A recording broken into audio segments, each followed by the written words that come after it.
Hei para dayang, kalian dengar tidak berita tentang di istana? Berita apa memangnya? Gudang logistik kerajaan Majapahit kecolongan. Benarkah begitu? Siapa yang berani melakukannya? Andai raja tahu, ia pasti tidak akan mengampuni pelaku pencuri itu.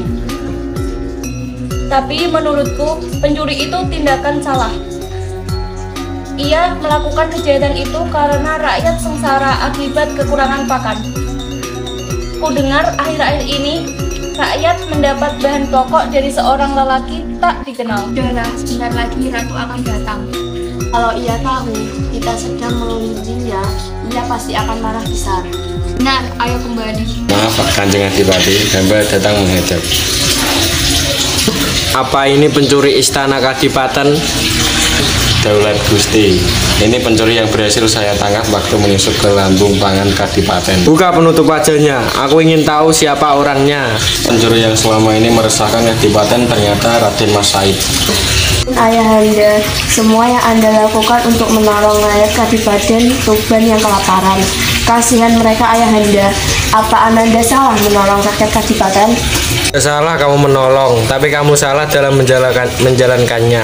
Apa kamu tidak tahu Said, bahan pangan itu akan dikirim ke istana Majapahit untuk membantu pasukan dari sana. Apa kita harus membantu Majapahit Ayahanda, sedangkan rakyat kita sendiri dalam kesusahan?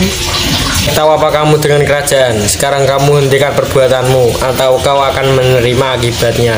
Ampun Ayahanda, kalau memang itu perintah Ayahanda, Ananda akan tetap menolong rakyat Tuban. Kalau itu maumu, mulai sekarang juga tinggalkan Kadipaten Tuban. Jangan pernah kembali ke istana Tuban sebelum kamu bisa menggentarkan istana Tuban dengan lantunan ayat-ayat Allah.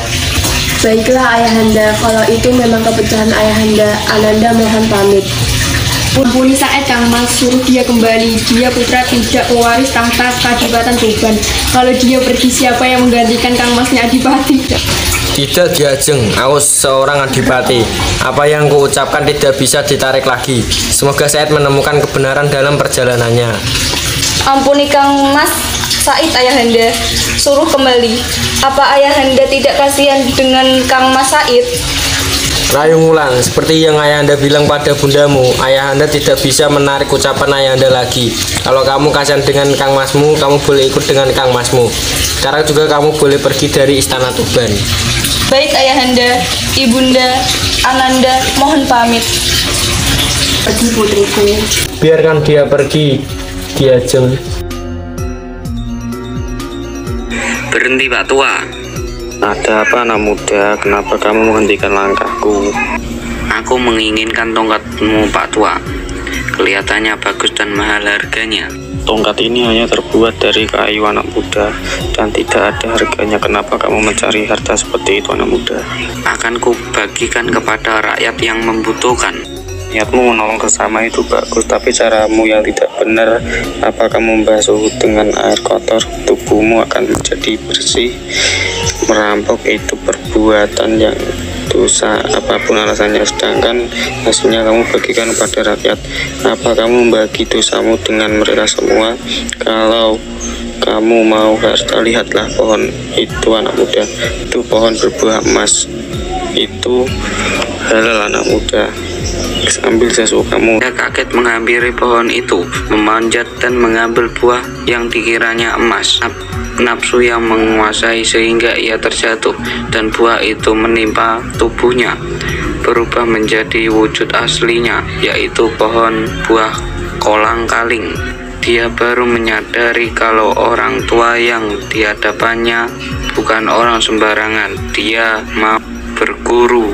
Izinkan aku tahu siapa kamu orang tua. Orang-orang menyebutku Sunan Bonang. Karijeng Sunan, izinkan saya berguru. Saya ingin menebus semua kesalahan saya. Aku sebenarnya tahu siapa dirimu anak muda. Kamu putra Adipati Tuban. Apa kamu sudah siap lahir batinmu untuk berguru padaku?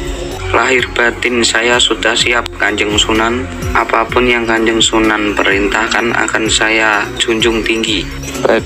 Baiklah anak muda, tapi aku sedang ada keperluan ke Istana Demak. Tunggu di sini. Baik Kanjeng Sunan. Okajaya bersila di depan tongkat yang diterapkan Sunan Bonang. Assalamualaikum Said. Waalaikumsalam Kanjeng Sunan. Alhamdulillah kamu berhasil menyelesaikan ujianmu. Kamu mendapatkan hidayah dari Allah dalam ma'rifat lahirakumu, juga batirayahmu. Pakailah pakaianmu. Tidak Kanjeng Sunan, biarlah saya memakai pakaian hitam ini. Dengan begini saya akan selalu mengingat akan dosa-dosa saya, maka saya akan berusaha untuk memperbaiki diri. Baiklah, kalau itu yang menjadi keputusanmu, karena selama 3 tahun kamu bertapa di sini. Aku memberi nama Jaga Kali, tapi orang-orang akan mengenalmu dan menyebutmu sebagai Sunan Kalijaga. Saya memiliki ide untuk membangun Masjid Demak sebagai perwujudan dari Kerajaan Demak yang sebagai pondasi atau berdirinya kerajaan tersebut dari ajaran Islam. Saya juga setuju dan siap membantu pembangunan itu dari awal hingga akhir. Kami siap membantu dan saya menyarankan untuk dibagi pembagian sumbangan masjid ini agar adil. Baik, terima kasih. Saya akan bagi untuk masing-masing sunan. Untuk sokonya saya amanahkan kepada Sunan Kudus, Sunan Ampel, Sunan Gunung Jati, dan Sunan Kalijogo. Baik, segera saya usahakan soko itu sampai ke sini. Terima kasih. Pembangunan akan saya laksanakan di hari Jumat. Ini sudah hari Kamis, tapi kenapa soko yang terkumpul baru 3 dan di mana Sunan Kalijogo? Mungkin beliau sebentar lagi sampai. Maaf, saya telat karena sangat banyak kendala yang ada sebelum saya membawanya ke sini. Sudah, tidak apa-apa. Tapi saya ragu tidak bisa melaksanakan sesuai rencana sebab cuacanya yang tidak menentu saat ini. Insya Allah pasti jadi. Untuk penempatan sokonya bagaimana letaknya? Untuk soko tatal bagian sebelah barat laut menggunakan soko dari Sunan Bonang, bagian barat daya dari Sunan Gunung Jati, bagian tenggara dari Sunan Ampel, dan bagian timur laut dari Sunan Kalijogo. Siap, saya setuju. Adakah yang perlu dibantu? Untuk saat ini tidak ada Sunan, minta doanya saja. Doa kami akan selalu menyertaimu, Raden Patah. Lancar untuk pembangunan Masjid Demak ini dari awal hingga akhir. Semoga masjid ini dapat bermanfaat untuk masyarakat semua dan masjid ini menjadi jembatan penyebaran Islam di Jawa. Amin. Mana kamu mendapatkan kayu untuk soko penyangga Masjid Demak itu? Beberapa hari yang lalu saya jalan-jalan di sekitar pembangunan masjid dan menemukan serpihan kayu. Dan saya pun memiliki ide untuk saling menandakan kayu tersebut untuk menjadi bongkahan kayu yang kokoh. Bagaimana cara kamu menyatakan serpihan kayu menjadi bongkahan kayu yang kokoh?